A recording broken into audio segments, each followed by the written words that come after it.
নমস্কার বন্ধুরা, এসরাই কিচেন থেকে বলছি।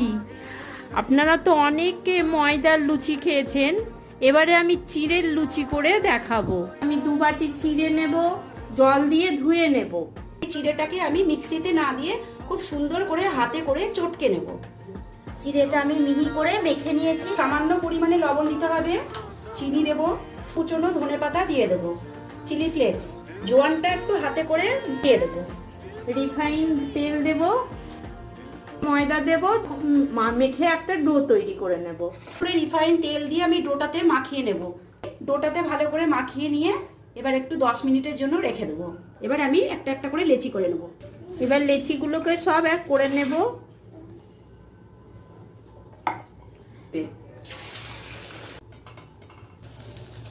আর ভালো লেগে থাকলে আমাদের ভিডিও অবশ্যই লাইক, কমেন্ট, শেয়ার করবেন আর আমাদের চ্যানেলটাকে সাবস্ক্রাইব করে আমাদের পাশে থাকবেন।